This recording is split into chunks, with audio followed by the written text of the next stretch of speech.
Hello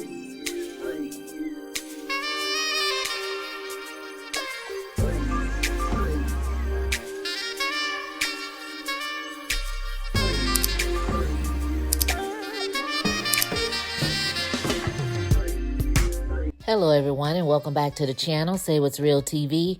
We are back like we never left, and that's because we never left. Coming off the season finale of season 6 just last week, we are right back in the swing of things. This review is for Tyler Perry's Sistas, season 7, episode 1, New Beginnings. So part of the previously owned Sisters for season 6, they give us a montage of the whole Jonah situation, which was kind of cute because it looked like my little prediction video about Jonah being the attacker. So we pretty much pick up where we left off with Danny going to her car and realizing that her car has been vandalized. Someone comes up from behind Danny and attacks her. And that's when we see Danny wake up in a panic, having a nightmare. But the kicker to that was Tony was in the bed with her, and I'm like, what is going on here?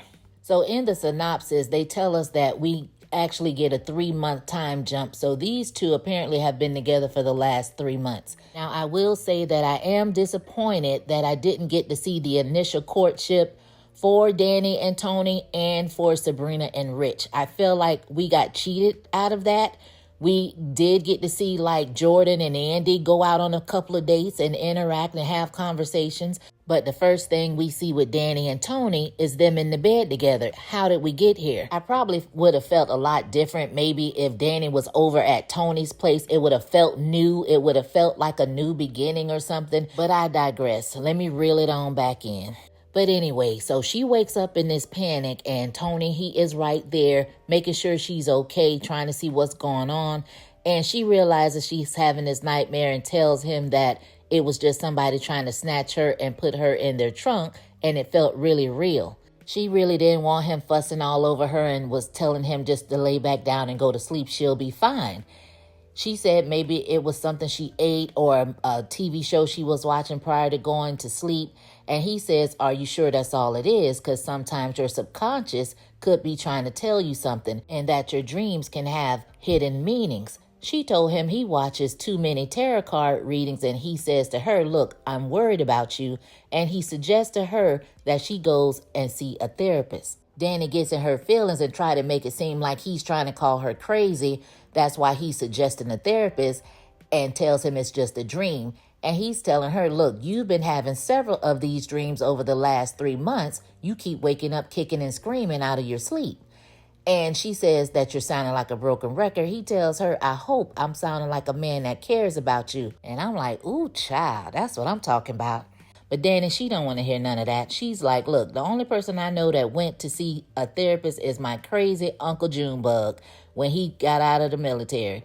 And he tried to explain to her, look, it's more to it, the therapy, than just that. You know, it could be stress, depression, and he lists all kind of different things. So she asked him what makes him such an expert on the subject, and he lets her know that he is currently seeing a therapist. So Danny, she's a little taken aback from the news and asks him why he never told her, and he says, I don't know, it just never came up, which takes me back to me saying I felt cheated that we didn't get to see when they initially started dating, because what conversations have you guys been having? So she gives him the side eye and he tells her, look, I started seeing a therapist after my divorce. And Danny's first question after that is, does he talk about her in his sessions? He tells her sometimes. Now she wants to know, what is he talking about pertaining to her? And he told her it was private, and he didn't tell her, which was a good thing. Stand your ground. So she came up with a whole bunch of fool-la-la about him having multiple personalities and chopping her up and putting her in the fridge and all of that.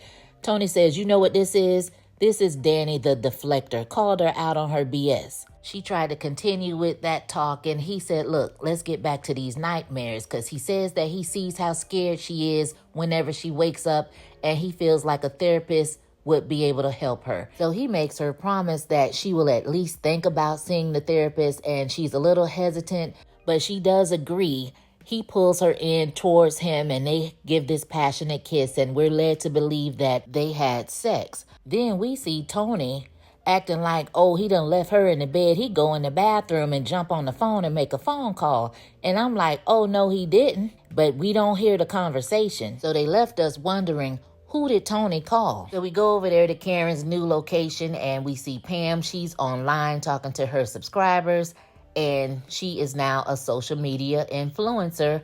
And while talking to them, we learn that Karen's new salon's name is Karen's Fresh Start.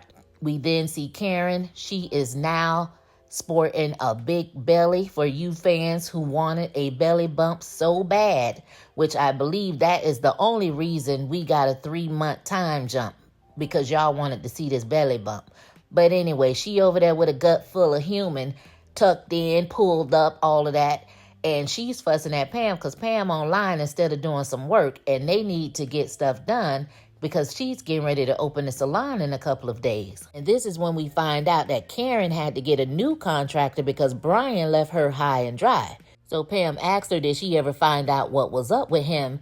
And Karen said that the new contractor with his messy talking behind said that Brian was having marital problems, so he left his job and all of that so he can focus on getting his family together. And I'm like, But my thing is, did you pay Brian and then he left, or did Brian just hand the job over to the new person without taking any money? So Pam's messy behind told Karen what if she was the reason that they were having problems, saying that maybe the wife sensed that Brian was feeling Karen. So Karen assured her like nothing went on between her and Brian, and she wasn't thinking about no man, and especially not a married man. But let Brian tell it everything was copacetic back to the house and that his wife wasn't worried about him at all. We later see Karen carrying this big box with all kind of stuff in it, knowing doggone well she is already been placed on bed rest due to having a high-risk pregnancy after 2 days of being pregnant. So why at 5 months are you carrying this big box knowing that's not what you're supposed to be doing? So Pam notices it and tells her, girl, give me that box. And she slams it on the floor, tearing up everything in the box. I'm like, Pam is so silly. So, of course, Pam has to bring up Zach and Aaron to come and help her out. And she says no to Aaron. He's an amazing man. And she hopes that he finds a great woman, but it damn sure ain't her. And says that if Zach comes and lend a helping hand, then Fatima will get jealous and come break every bone in Zach's body. And I'm like, well, why did we go back to that? So Pam's messy behind keeps going on and on about what Zach could be doing to help out. And Karen tells her she's not worried about what Zach got going on. All she is worried about is her child. So she basically throws shade towards Zach and Fatima and says she doesn't want either one of them up in her salon unless Zach is coming to get a better fade or Fatima trying to get her edges laid properly for a change. I'm like, no, you didn't, girl. No, you didn't. And Karen says that Zach just may be the father, but he is Fatima's mess to deal with. She is good on that. So as the two of them are finishing up, Pam's still over there throwing boxes around, and Karen told her, you better stop throwing my ish.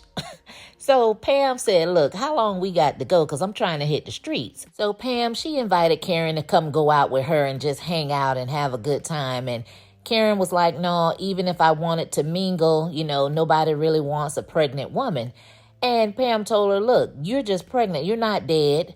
But Karen was like, no, I'm just going to go home and cuddle up with my baby. So, they left it at that. And I was like, Pam is good for her in that sense. She is a good friend to Karen. So Pam, she goes live with her Pam Glam one last time on the quick gram. And she tells Karen she plans on having that place rocking with people when they have their grand opening. Karen tells her as long as it's enough to cover her bills. She says she plans on having multiple bags of income coming all up and through that piece. And told her it was too soon for her to tell her what was going on, but she has plans to make her and Karen rich. I don't know, Pam. It sounds good and all, but that may be the reason episode 3 is named what it is, grand opening, grand closing. Don't get the girl shop shut down before she can get it up and running. There may be too many people show up and they have to come and shut it down. So we go over there to Zach and Fatima's, and Zach is pacing back and forth on the phone talking to a Miss Bo, and she is giving him updates on Michael, and he tells her to let Michael know that he loves him. Fatima sends her love as well. So we find out that Michael got placed in foster care, and he feels that Michael shouldn't be placed with some white random family. He should be there with them. Fatima is telling him, well, at least he's in a good home. So Zach, he starts talking about Heather and how he can't believe that she called the police, how she had him in the house tied up like a dog. Now, keep in mind, this was 3 months ago. Now, I'm kind of confused as to why Zach feels like Heather should not have called the police when they went into her house, snatched her child up, knocked her to the ground, and hauled tail. She called the police on you the first time you took him. So, of course, she was going to call the police on you for that. I mean, I'm not understanding why you in disbelief. So, of course, Fatima has to reassure him like she always does and lets him know, look, when arbitration comes in a few days, once they see the condition that they found Michael in, she can assure him that Michael should be coming home with them. So we find out that Andy is now Zach's attorney to handle this family law case. So Fatima tells him to call Andy so she can help ease his mind on this arbitration that they have coming up. And I feel like the only reason they pick Andy to be his attorney is so Zach can have a reason to be up in that law firm every day, all day. So they call Andy, and Zach basically comes up with some foolishness. He really doesn't know what to ask her. So he says, what if they try to hire somebody to catch Heather in the act of doing something crazy? And Fatima and Andy were like, what? Like, no, don't do that. Don't pull any stunts, because Heather could say you are harassing her. But Zach over there talking about harass her like as if she's harassing him because she sicked the police on them when they were trying to protect Michael. So Andy had to tell Zach, look, just relax and basically trust the process. Trust that it will go as planned.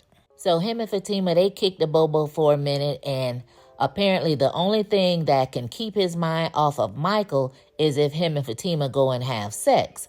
So, they play around a little bit, and she gets ready to go upstairs and ask him if he's coming, and he says, yeah, I'll be up there. So he picks his phone up, and I guess he's looking at a picture of Michael, and he's saying, look, Daddy's coming for you. I got you. So all of a sudden you hear this vibrating sound coming from where Fatima is, and he realized she's starting without him. So he yells up to her like, you better not be starting without me. And he runs upstairs with wine and glasses and all of that. And it's amazing how he can be totally distraught one minute, but the mention of sex takes that all away. Men are a trip. You hear me? So we see Sabrina over there at the bank getting settled in, and she gets a phone call from Maurice. So apparently she hasn't been answering his phone calls, but she claims she's been busy. They talk about him not being employed, and she says that if she can bring him back, she would. So she asked him what was him and Calvin getting into tonight, were they going out? And Maurice was like, Calvin? Like, girl, I must not have told you. Calvin had moved away out of town with a Becky. And the look on Sabrina's face was like her heart just dropped. Now, I really find it hard to believe that 3 months can go by and Sabrina and Maurice not talk to each other. Now, she says she's been busy, but you haven't been that busy to where you couldn't have talked to Maurice, because Maurice talks a lot. And for him to say, oh, I must didn't tell you, but he did say he been trying to call her, and she claims she's been so swamped. But I just don't see it being 3 months going by. And not only that, Sabrina, Calvin has been stuck in your face and our face for a long time. Everywhere you go, he went. So for you not to realize you haven't spoken to Calvin in 3 months, come on now. So Sabrina, she's really surprised. Like, you mean to tell me he really up and left with a Becky and didn't give her a proper goodbye? She feels like, her and Calvin have been through a lot. He could at least giving her that much. And Maurice was like, imagine how I feel. I lost my friend and half of my rent. So Maurice tells Sabrina that Calvin wanted to say goodbye to her, but he decided not to because it would be too hard for him because he's in love with her, and that would have stopped him from leaving with the Becky. So now Sabrina in her feelings because he ran off with a white girl, but just like Maurice told her, look, he had every right to leave with whoever he was going to leave with, whether it was a black girl, white girl, brown, purple, red, yellow, green. You didn't want to be with him, and this person appreciates who he is for him, and you couldn't get into it, so he has a right to go on with his life. And to top it off, Sabrina, you haven't even noticed that Calvin has not even been around up in your face for the last 3 months. So girl, stop. And basically it's just giving, I don't want you, but I don't want nobody else to have you. So Sabrina, she is kind of caught up on the whole white girl thing. And he's telling her, look, white girls are freak, Calvin is over there having a ball or two. So she was like, yeah, whatever. If he's happy, then I'm happy. So Maurice says, look, forget about Calvin. Do you think you will find happiness again? And at that moment, she looks up and in walks Rich holding some roses for her. And I'm like, well, hello, happiness. Calvin, who? Please. So she hangs up the phone with Maurice and she says, Rich, what are you doing here? And he says, is that any way to greet your man? And I'm like, oh my. So he says he figured she'll be working late, so he decided to stop by and see her. And in the conversation, we learned that Sabrina actually got her old job back. So she never went to the downtown location, that's what I'm gathering. And Rich, he had absolutely no problem expressing how he felt about the way the bank fired her over the bank robbery situation. He's calling them punks, saying how they're lucky she didn't sue them and they need to be rolling out the red carpet for her. Sabrina, she's kind of looking a little embarrassed and saying she really doesn't need any special treatment. And she tells him, look, that's all in the past now. I got my old job back. I got my friends and I got this man that I'm addicted to. I said, all right, Sabrina girl, let him know. So he sat across from her looking how he was looking and says, how about you show me just how addicted you are? Sabrina was like, I like it when you show me. His response was, say less. Got up, went to her side of the desk and started unbuttoning his shirt and they kissing and grabbing and touching and hugging. And I'm like, wait a minute, I forgot we were at work, girl. And apparently so did Sabrina. So she stops him like, hold on, like I can't get fired. I just got my job back. So Rich says, well, let's go to my car. I'm parked out back. And at first, Sabrina thought he was playing, like, you can't be serious. He says, what? I'm for real. I'm out back. Like, what is that, too adventurous for you? So she makes some little comment about white girls and panties or whatever, basically referring to Calvin and his little girlfriend. And Rich is looking at her like, what are you talking about? So I guess she thought about it like, I'm not getting ready to lose this man because I don't want to get freaky. So she tells him yes. But as they're getting ready to go out back to his car, her phone rings and he's trying to get her not to answer, but she answers anyway. And she says it could be one of my girls. And he's like, oh, here we go, as if that's a reoccurring thing all the time. So she talks to whoever it is on the other line and never goes out to the back with Rich because apparently it was some type of an emergency. So we go over there to Danny's house and she's asking Tony, like, what's taking him so long in the bathroom? Is he in there boo-booing? So he comes out fully dressed with his tight t-shirt and skinny jeans on. And Danny's looking at him like, well, what are we doing? Like, what's going on? And he says he has to go run out and do an errand real quick. So she's, like, right now? Like, I thought you was rewarding me. And he says, I'll got more rewards for you when I get back. Just keep the bed warm. And he slaps on her behind. He goes to the door. And Sabrina's standing there. Tony, he goes out. Sabrina comes in and Danny's standing there like, this is weird. What are you doing here? So this is where we learned that when Tony went into the bathroom and made a phone call, he actually called Sabrina and not some other chick. So Sabrina's like, he called me and apparently me and you need to talk. Danny's like, talk about what? She said, nightmares and therapy. And Danny gave this look like, ugh. Even though Danny doesn't like it, I appreciate the fact that Tony cared enough to get her friend over there to talk to her. So we go over there to the penthouse and we see Andy. She's over there looking good. Andy done got her a whole new hairstyle, got rid of them locks after 30 years. And I like it. She looks good. She's actually in the kitchen cooking. I asked the question, are you even domesticated for you to make it to wifey? And I guess she said, look, I'm going to show this heifer I can cook. I can throw down. So then we get to Jordan, and now they done switched out the actor and didn't tell us a mumbling word about it, just did it. Like, here, take this. And it was like, no, like, don't just do that. Like, don't do us like that. So apparently the first Jordan got a new acting job over on a different show. So that's where he went. So congratulations to him on that. He had to do what he had to do. So I understand that. But the thing for me is, even with the old Jordan, I felt like the character was too soft for Andy. It just wasn't, I just felt like it wasn't going to work anyway. So now we're coming in 3 months later with a brand new Jordan, and it just seems forced. It doesn't even look right. For some reason, I just feel like Andy's character likes a thug in a suit, like someone a little rough around the edges that can give her a run for her money, you know, just give her a little bit of a challenge. And the Jordan character, old or new, just doesn't give that. But anyway, it is what it is. So let me reel it on back in. So she's preparing food for their guests. The guests arrive, and it's none other than Gary and Penelope. So now I'm even more annoyed. Because first of all, Penelope, why are you still pregnant? You were 7 months. It's 3 months in, and you're still pregnant. Okay.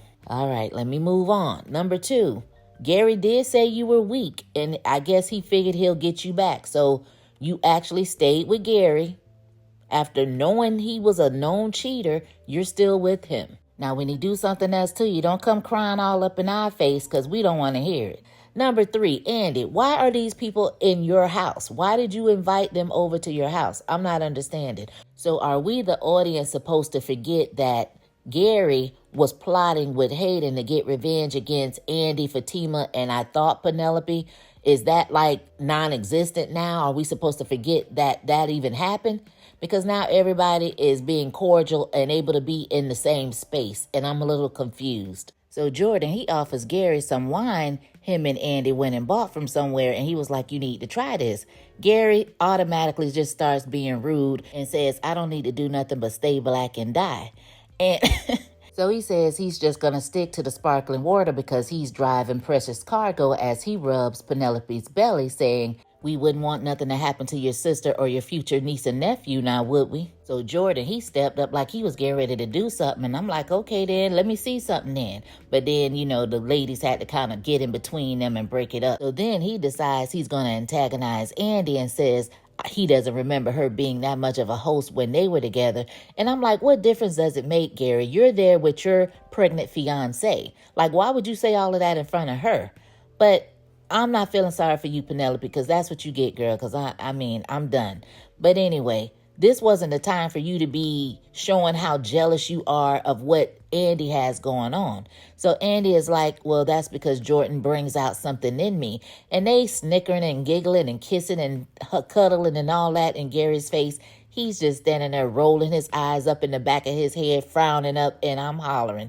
I'm like, this is utterly ridiculous. The whole scene is awkward and it's not realistic. So Andy asks how they were doing, and he tried to kiss Penelope, talking about, oh, we couldn't be better, and Penelope looking like that's a damn lie. And she says, what about the baby? But every time they mention something about the baby, Gary gives all these weird looks.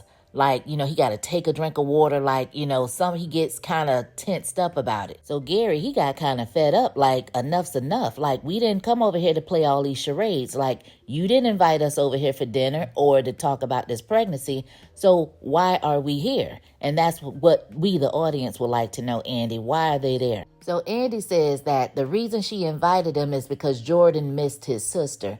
Now, we all saw how protective Jordan was about Penelope and how he felt about Gary when all that went down with the whole cheating thing. So I find it hard to believe that he would literally go 3 months and not see his sister. Like, why? Was she locked away in the house somewhere and Gary threw the key away? Like, it doesn't make sense. So Andy said her agenda was to try to lessen any remaining tension between the group. So he asked her, why would there be any tension? And accused her of trying to come between him and Penelope. And I'm like, no, sir. Penelope took her behind over there to that law firm to compare notes and try to give receipts and get receipts and all of that, and still stayed with your raggedy behind like a fool. And that's when her phone rings, and it's Fatima, and she goes to take the call. So Andy, she comes back from taking the call, and she's like, well, let's just clear the air. And Gary, he sits up all abruptly and damn near knocked Penelope into labor and didn't even say, I'm sorry, excuse me, are you okay? Didn't say a word. Andy trying to reach over to see if she's okay. She's sitting there like, oh my God. I'm like, Gary is off the chain. So she's bigging up her relationship with Jordan in front of Gary, like making him feel some kind of way, like, oh, Jordan's this, he that, he doesn't disrespect me and all of that. And Gary is looking like, so am I supposed to believe you don't have any ill feelings towards me? And she's basically telling him like she's good on this end. So she tells him that Jordan fills her heart and her soul amongst other things. So she throwing out all these little sexual innuendos, basically trying to say that Jordan is hitting all them corners up in that bedroom. But I could have sworn that Gary was supposed to have been this big mandingo. So all of a sudden, everybody bigger than Gary. So she says she doesn't have any space for hate, not even for him. So Jordan, he chimes in and says she's right and that if all goes well, Andy could be the next first lady. So Penelope was like, wait a minute, you just put your bid in for city council. What, you trying to run for mayor? So the whole time they're talking, Gary is sitting there strategizing, coming up with this master plan in his head. And he tells Penelope, look, don't dampen your brother's ambitions. Like, I think he would be great at running for office. Like, and by the way, let me be the first to make a donation towards your campaign. And of course, everybody's like, no, you don't have to do that. Don't do that. So Gary, he proceeds to send the money anyway. I don't know if he PayPal, Cash App, Zelle, Venmo, whatever it was. He told him to look at his phone and he sent this man $100,000 for his campaign. Now, Gary knows that this is illegal money towards this campaign and he will be ruined. That's basically what the plan is. Gary is very smart. So Andy was saying that it was way too generous in telling Jordan that he needs to give the money back. Penelope was like, no, and they're giving each other the eye. So I don't know who is in cahoots with each other or not, but something was up with this whole little plan. So she's telling him, no, that's perfect. This is a way to show that you have no hard feelings and to make things, make amends and blah, blah, blah. So Gary, he says he has to go and drain the dragon. And she tries to tell him where the bathroom is. And he like, I already know, I bought the place. So Jordan, Andy, and Penelope, they sitting there laughing and kicking the bobo, exchanging embarrassing childhood stories. And Penelope tells Andy, like, don't let his charm fool you. He has a devilish side. And I'm like, well, show us that then. So all the while, Andy is looking towards her bathroom area like, speaking of devil, what is taking Gary so long? So they pan to Gary, and he in there going off on Andy, calling her a 304/garden tool. Talk about the nerve of her to be in there hosting Penelope's idiot brother in the penthouse that he bought her, calling her ungrateful. And then he starts searching all through her stuff. So I'm like, well, what are you looking for, Gary? Like, did you plant something somewhere that you forgot to get and left in there or something? Like, what are you looking for? Next thing you know, he's digging all in her drawers and he pulls out some underwear. Gary literally stands there and starts sniffing on Andy's underwear. I'm like, unbelievable. So Penelope, she decides she's going to go in and check on Gary because he's getting over some flu, so she want to make sure he's okay. Andy's trying to warn Jordan about that money that Gary gave him and says that he will try to buy you with lavish gifts and stuff. Jordan says he can't be bought. We get back in there with Gary, and he has the underwear up to his nose, and he is now literally pumping the Peter, going to town, getting at it. Penelope comes in. She calls out his name. Gary, baby, are you all right? She turns around. He's over there trying to fix himself up and stop what he's doing. And she's like, oh, my God, what are you doing? And the episode ends there. Ooh, child, what did y'all think about Peter Pumping Penny Sniffer Gary? He is in there off the chain and unhinged. Oh, my God. What did you think about the premiere episode to season 7, episode 1? The episode definitely had a lot going on. As we already know, we have new writers this season, and this particular episode was written by Mr. Jamey Giddens. So with that being said, drop down in the comments and let me know what your thoughts were about us having new writers. Did you like the episode? Did you dislike the episode? Let's talk about it. As always, you guys, thanks for watching. Thanks for listening. And I'll catch you on the next one. Peace.